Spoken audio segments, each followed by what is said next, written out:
le quería hacer dos preguntas sobre el tema de la educación. Yo soy alumno de tercer año medio del Liceo Industrial.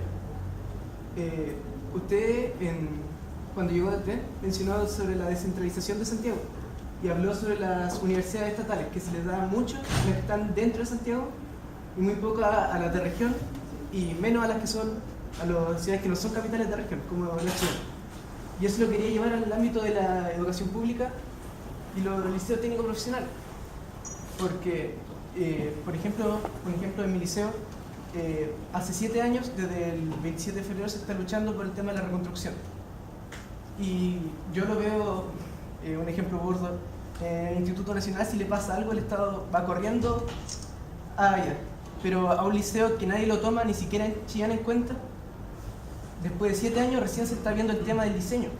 Entonces, ¿cuál es su propuesta en el ámbito de la educación pública? Porque aprovecho esta instancia, ya que al ser menor de edad no puedo participar en votación.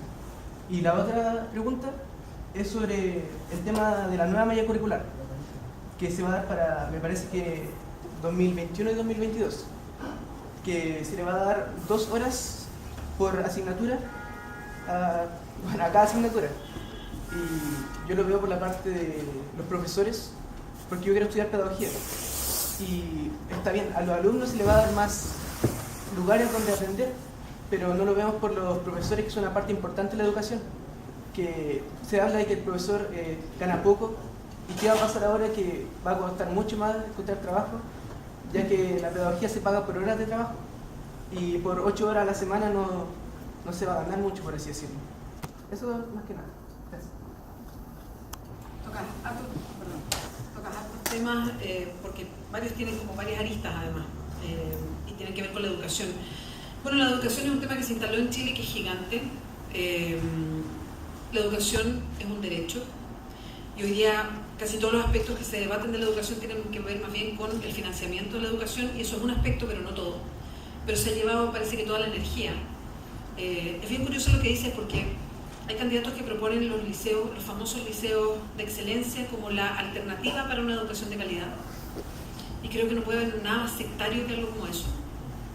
Cuando hablamos de calidad, hablamos democráticamente de calidad. Y creo que faltan muchas cosas todavía en este diálogo respecto a los proyectos en educación escolar y superior y lo que incluye. De hecho, en educación escolar avanzaron un poco más que incluso en educación superior, que no se avanzó casi nada. Hay varios pendientes en educación que es importante rescatar. Una cosa es la desmunicipalización. Hoy día las municipalidades reproducen sus desigualdades en sus propios establecimientos educacionales, y eso no es aceptable. No es aceptable de origen también que haya una repartición tan mala de los dineros a nivel municipal. O sea, en Santiago esa cuestión es feroz, en las regiones también es feroz. Y al final, ese presupuesto municipal que incluye la atención de salud y la educación, influye directamente en la educación que se da y en la salud.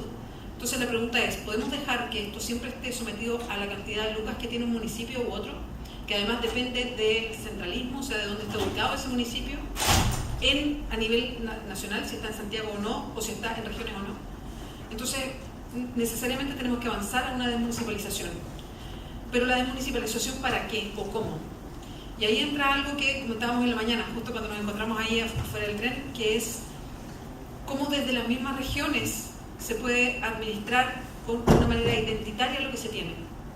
Y esto que no tenga que ver si esa región tiene por obra y gracia más lucas o no, sino por algo que se defina desde el gobierno central respecto a la autonomía que puedan tener las regiones.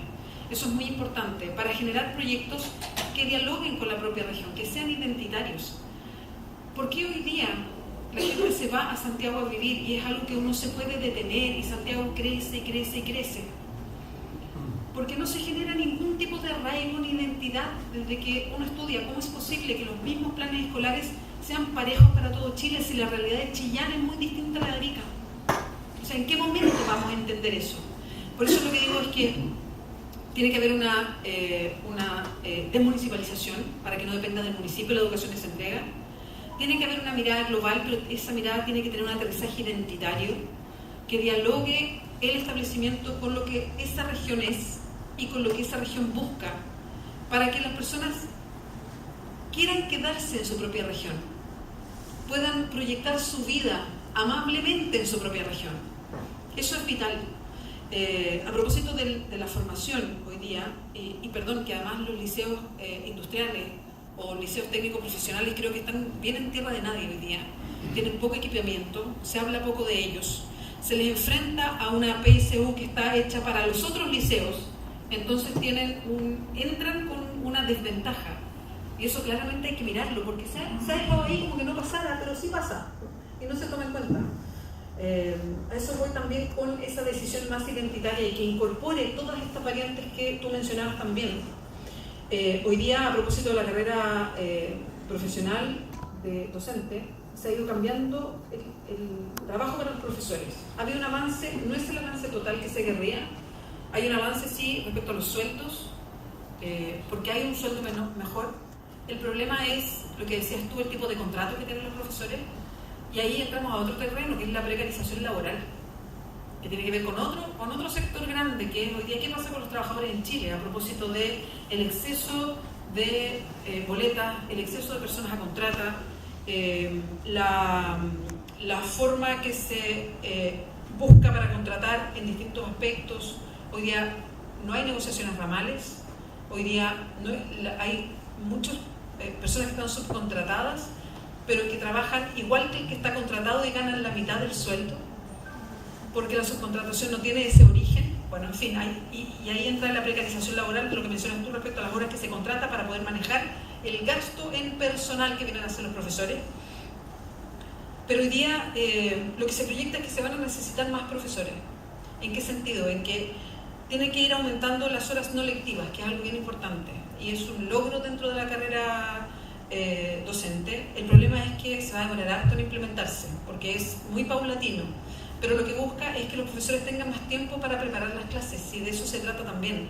El preparar clases no es tiempo libre para los profesores, como se ha interpretado siempre, es parte de la pega del profesor para hacer la mejor clase posible, para recibir y atender a los alumnos, para corregir lo que tiene que corregir y hacerlo no en su casa en la noche, sino en las horas que corresponden. Entonces, tú tocas varias áreas que tienen que ver con la mirada de cómo avanzar en una reforma educacional profunda, en qué significa los liceos, los colegios, las escuelas de regiones respecto a la región metropolitana, y también la precarización laboral que vivimos. Este gobierno trató de implementar una reforma laboral que quedó en nada. Y es muy terrible porque si hay un mal empleador es el Estado, de partida, y si vamos a lo que pasa en cada uno de los trabajos hoy día, la posibilidad de los trabajadores de mejorar sus condiciones, que es la única manera además de ir subiendo los sueldos, como pasa en otros países del mundo, porque en Chile están estancados y uno no puede creer que el 50% de los chilenos ganan hasta 350 lucas. Bueno, tiene que ver exactamente con eso, con la precarización y con la imposibilidad de mejoras para hacerlas en colectivo, que es justo lo que creemos.